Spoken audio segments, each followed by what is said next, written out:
Hello, we are on chapter 9. I can't read Roman numerals very well. We're going to say 9. Okay. I believe that for his escape, he took advantage of the migration of a flock of wild birds. On the morning of his departure, he put his planet in perfect order. He carefully cleaned out his active volcanoes. He possessed 2 active volcanoes, and they were very convenient for heating his breakfast in the morning. He also had 1 volcano that was extinct, but, as he said, one never knows. So he cleaned out the extinct volcano too. If they are well cleaned out, volcanoes burn slowly and steadily without any eruptions. Volcanic eruptions are like fires in a chimney. On our Earth, we are obviously much too small to clean out our volcanoes. That is why they bring no end of trouble upon us. The little prince also pulled up, with a certain sense of dejection, the last little shoots of the baobabs. He believed that he would never want to return, but on this last morning... I thought I read that wrong. I didn't. On this last morning, all these familiar tasks seemed very precious to him, and when he watered the flowers for the last time and prepared to place her under the shelter of her glass globe, he realized that he was very close to tears. "Goodbye," he said to the flower, but she made no answer. "Goodbye," he said again. The flower coughed, but it was not because she had a cold. "I have been silly," she said to him at last. "I ask your forgiveness. Try to be happy." He was surprised by this absence of reproaches. He stood there all bewildered, the glass globe held arrested in mid-air. He did not understand this quiet sweetness. "Of course I love you," the flower said to him. "It is my fault that you have not known it all the while, that it is of no importance. But you have been just as foolish as I. Try to be happy. Let the glass globe be. I don't want to be in it anymore." "But the wind." "My cold is not so bad as all that. The cool night air will do me good. I am a flower." "But the animals." "Well, I must endure the presence of 2 or 3 caterpillars if I wish to become acquainted with the butterflies. It seems that they are very beautiful, and if not the butterflies and the caterpillars, who will call upon me? You will be very far away. As for the large animals, I am not at all afraid of any of them. I have my claws." And, naively, she showed her 4 thorns. Then she added, "Don't linger like this. You have decided to go away. Now go." For she did not want him to see her crying. She was such a proud flower. Chapter 10. He found himself in the neighborhood of the asteroids, 325, 326, 327, 328, 329, and 330. He began, therefore, by visiting them in order to add to his knowledge. The first of them was inhabited by a king, clad in royal purple and ermine. He was seated upon a throne which was at the same time both majestic and simple. "Ah, here is a subject," exclaimed the king when he saw the little prince coming. And the little prince asked himself, how could he recognize me when he had never seen me before? He did not know how the world is simplified for kings. To them, all men are subjects. "Approach so that I may see you better," said the king, who felt consumingly proud of being at last a king over somebody. The little prince looked everywhere to find a place to sit down, but the entire planet was crammed and obstructed by the king's magnificent ermine robe. So he remained standing upright, and, since he was tired, he yawned. "It is contrary to etiquette to yawn in the presence of a king," said the monarch. "I forbid you to do so." "I can't help it. I can't stop myself," replied the little prince, thoroughly embarrassed. "I have come on a long journey, and I have had no sleep." "Ah, then," the king said, "I order you to yawn. It is years since I have seen anyone yawning. Yawns, to me, are objects of curiosity. Come now, yawn again. It is an order." That frightens me. I cannot any more, murmured the little prince, now completely abashed. Hum hum, replied the king. Then I order you sometimes to yawn and sometimes to... He spluttered a little and seemed vexed. There's the little king. A funky-looking man's. For what the king fundamentally insisted upon was that his authority should be respected. He tolerated no disobedience. He was an absolute monarch, but because he was a very good man, he made his orders reasonable. If I ordered a general, he would say, by the way of example, if I ordered a general to change himself into a seabird, and if the general did not obey me, that would not be the fault of the general, it would be my fault. May I sit down? Came now a timid inquiry from the little prince. I order you to do so, the king answered him, and majestically gathered in a fold of his ermine mantle. But the little prince was wondering. The planet was tiny. Over what could this king really rule? Sire, he said to them, I beg that you will excuse my asking you a question. I order you to ask me a question, the king hastened to assure him. Sire, over what do you rule? Over everything, said the king, with magnificent simplicity. Over everything? The king made a gesture, which took in his planet, the other planets, and all the stars. Over all of that? Over all that, the king answered. For his rule was not only absolute, it was also universal. And the stars obey you? Certainly they do, the king said. They obey instantly. I do not permit insubordination. Such power was a thing for the little prince to marvel at. If he had been a master of such complete authority, he would have been able to watch the sun set, not 44 times in one day, but 72, to move his chair. I missed a line completely. Okay, but 72, or even 100, or even 200 times without ever having to move his chair. And, because he felt a bit sad as he remembered his little planet, which he had forsaken, he plucked up his courage to ask the king a favor. I should like to see a sunset. Do me that kindness. Order the sun to set. If I ordered a general to fly from one flower to another like a butterfly, or to write a tragic drama, or to change himself into a seabird, and if the general did not carry out the order he had received, which one of us would be in the wrong? The king demanded. The general or myself? You, said the prince firmly. Exactly. One must require from each one the duty which each one can perform. The king went on.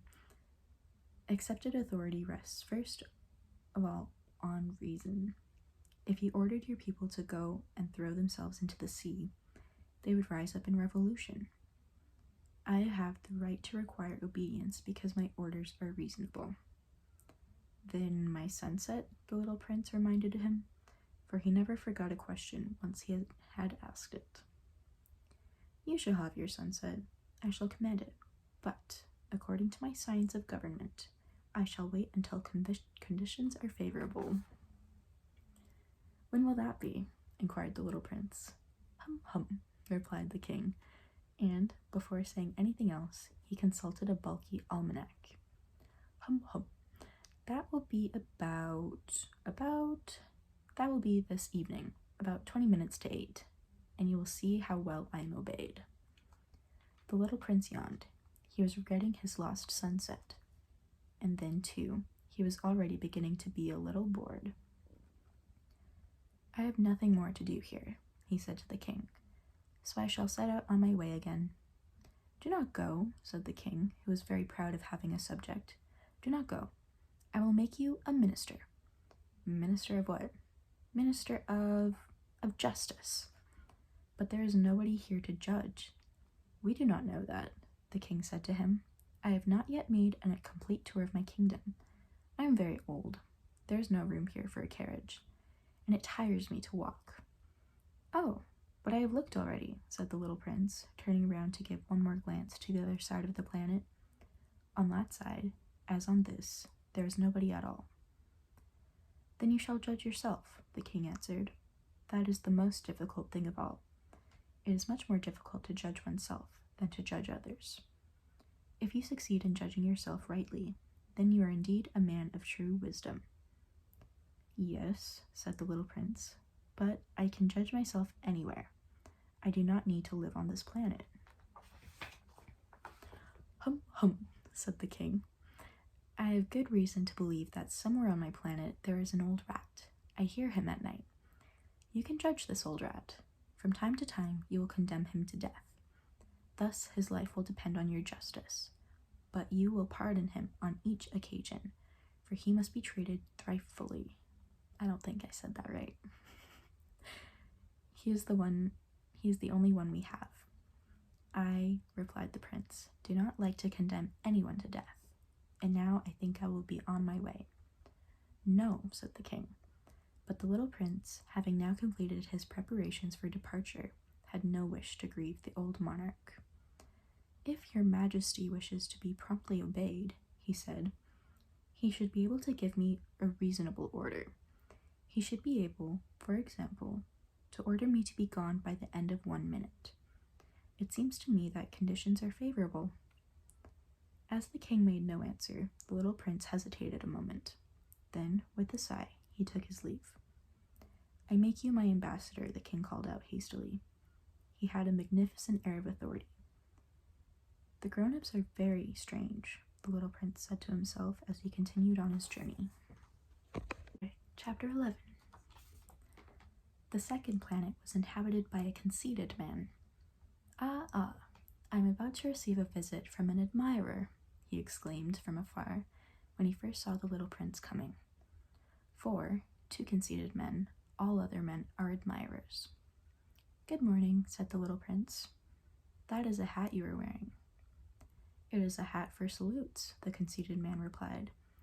It is to raise and salute when people acclaim me. Unfortunately, nobody at all ever passes this way. Yes, said the little prince, who did not understand what the conceited man was talking about. Clap your hands, one against the other, the conceited man now directed him. The little prince clapped his hands. The conceited man raised his hat in modest salute. This is more entertaining than the visit to the king, the little prince said to himself. And he began again to clap his hands, one against the other. The conceited man again raised his hat in salute. After 5 minutes of this exercise, the little prince grew tired of the game's monotony. He's the little yellow man. And what should one do to make the hat come down? He asked. But the conceited man did not hear him. Conceited people never hear anything but praise. Do you really admire me very much? He demanded of the little prince. What does that mean, admire? To admire means that you regard me as the handsomest, the best dressed, the richest, and the most intelligent man on this planet. But you are the only man on your planet. Do me this kindness. Admire me just the same. I admire you, said the little prince, shrugging his shoulders slightly. But what is there in that to interest you so much? And the little prince went away. The grown-ups are certainly very odd, he said to himself as he continued on his journey. Alright, I think we are on chapter 12. The next planet was inhabited by a tippler. Don't know what that is. This was a very short visit, but it plunged the little prince into deep dejection. What are you doing there? He said to the tippler, whom he had found settled down in silence before a collection of empty bottles, and also a collection of full bottles. I am drinking, replied the tippler, with a lugubrious air. Why are you drinking? Demanded the little prince. So that I may forget, replied the tippler. Forget what? Inquired the little prince, who already was sorry for him. Forget that I am ashamed, the tippler confessed, hanging his head. Ashamed of what? Insisted the little prince, who wanted to help him. Ashamed of drinking. The tippler brought his speech to an end and shut himself up in the impregnable silence. And the little prince went away, puzzled. The grown-ups are certainly very, very odd, he said to himself as he continued on his journey. That's a sad man.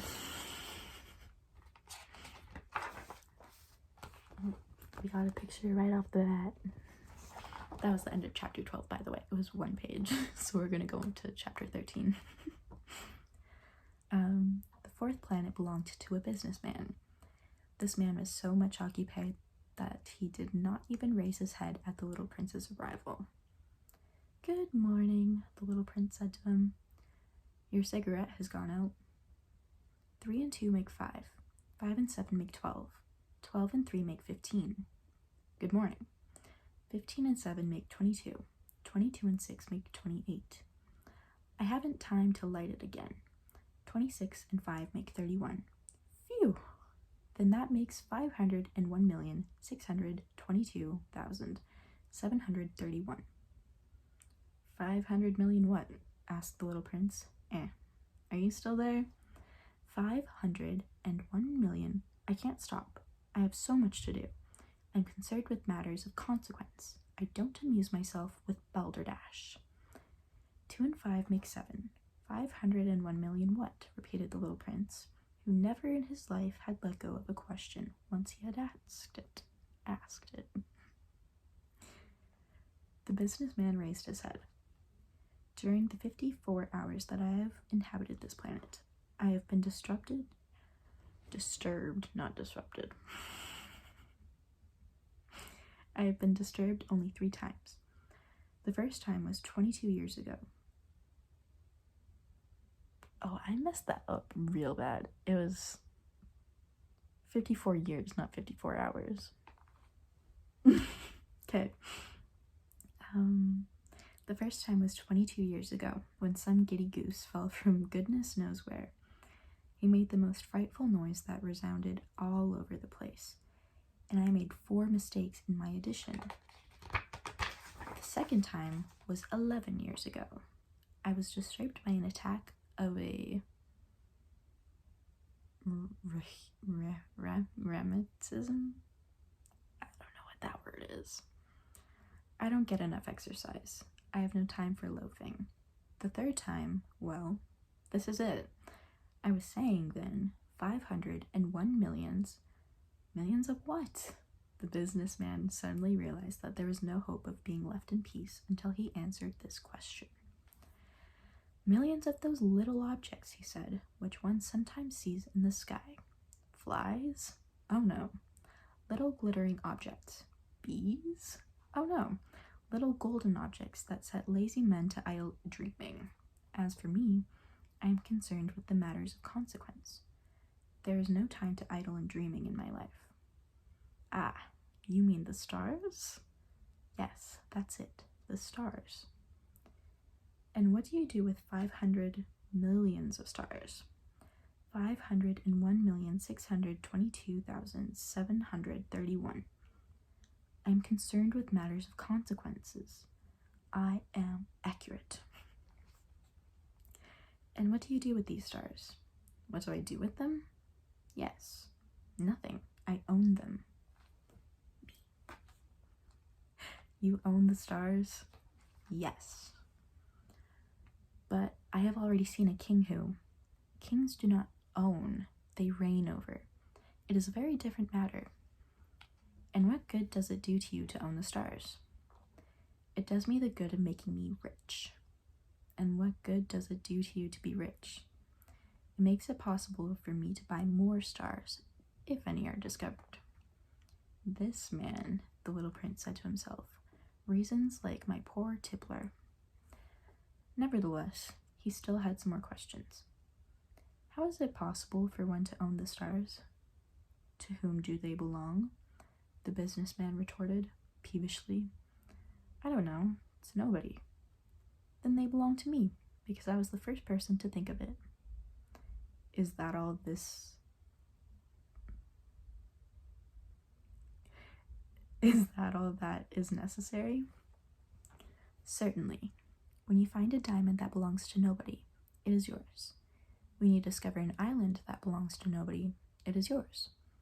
When you get an idea before anyone else, you take out a patent on it. It is yours. So, with me, I own the stars, because nobody else before me ever thought of owning them. Yes, that is true, said the little prince. And what do you do with them? I administer them, replied the businessman. I count them and recount them. It is difficult, but I am a man who is naturally interested in matters of consequence. The little prince was still not satisfied. If I owned a silk scarf, he said, I could put it around my neck and take it away with me. If I owned a flower, I could pluck that flower and take it away with me. But you cannot pluck the stars from heaven. No, but I can put them in the bank. Whatever does that mean? That means that I write out the number of my stars on a little paper, and then I put this paper in a drawer and lock it with a key. And that is all? That is enough, said the businessman. It is entertaining, thought the little prince. It is rather poetic, but it is of no great consequence. On matters of consequence, the little prince had ideas which were very different from those of grown-ups. I myself own a flower, he continued his conversation with the businessman, which I water every day. I own 3 volcanoes, which I clean out every week, for I also clean out the one that is extinct. One never knows. It is of some use to my volcanoes, and it is of some use to my flower that I own them. But you are of no use to the stars. The businessman opened his mouth, but he found nothing to say in answer, and the little prince went away. The grown-ups are certainly altogether extraordinary, he said simply, talking to himself as he continued on his journey. Oh boy. We're on chapter 14. The 5th planet was very strange. It was the smallest of all. There was just enough room on it for a street lamp and a lamplighter. The little prince was not able to reach any explanation for the use of a street lamp and a lamplighter somewhere in the heavens on a planet which was so small that it had no people and not one house. But he said to himself, nevertheless, it may well be that this man is absurd, but he is not so absurd as the king, the conceited man, the businessman, and the tippler. For at least his work has some meaning. When he lights his street lamp, it is as if he brought one more star to life, or one flower. When he puts out his lamp, he sends the flower or the star to sleep. That is a beautiful occupation. And since it is beautiful, it is truly useful. When he arrived on the planet, he respectfully saluted the lamplighter. Good morning, sir. Why have you just put out your lamp?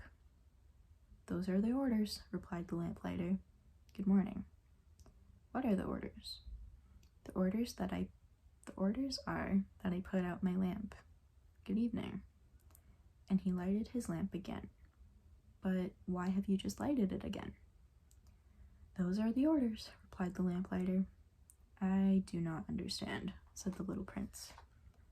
There is nothing to understand, said the lamplighter. Orders are orders. Good morning. I like this one. It's like a little sunshine. And he put out his lamp. Then he mopped his forehead with a handkerchief decorated with red squares. I follow a terrible profession. In the old days, it was reasonable. I put the lamp out in the morning, and in the evening I lighted it again. I had the rest of the day for relaxation and the rest of the night to sleep. And the orders have been changed since that time? The orders have not been changed, said the lamplighter. That is the tragedy. From year to year, the planet has turned more rapidly, and the orders have not been changed. Then what? Asked the little prince. Then, the planet now makes a complete turn every minute. and I no longer have a single second for repose. Once every minute, I have to light my lamp and put it out. That is very funny. A day lasts only 1 minute? Here where you live? It is not funny at all, said the lamplighter. While we have been talking together, a month has gone by. A month? Yes, a month. 30 minutes, 30 days. Good evening. And he lighted his lamp again. As the little prince watched him, he felt that he loved this lamplighter who was so faithful to his orders.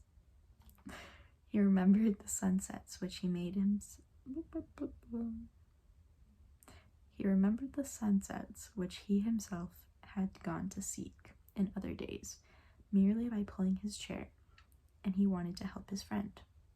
You know, he said, I can tell you a way you can rest whenever you want to. I always want to rest, said the lamplighter, for it is impossible for a man to be faithful and lazy at the same time. The little prince went on with his explanation. Your planet is so small that 3 strides will take you all the way around it. To be always in the sunshine, you need only walk rather slowly. When you want to rest, you will walk, and the day will last as long as you like. That doesn't do me much good, said the lamplighter. The one thing I love in life is to sleep. Then you're unlucky, said the little prince. I am unlucky, said the lamplighter. Good morning. And he put out his lamp. That man, said the little prince to himself as he continued further on his journey. That man would be scorned by all the others, by the king, by the conceited man, by the tippler, and by the businessman. Nevertheless, he is the only one of them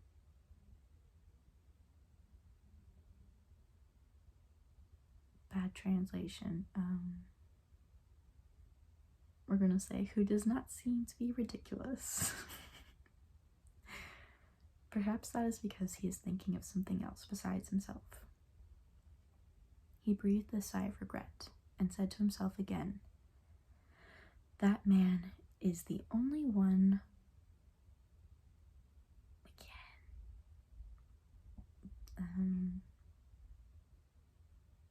the only one that could have been a friend. But his planet is indeed too small. There is no room on it for 2 people.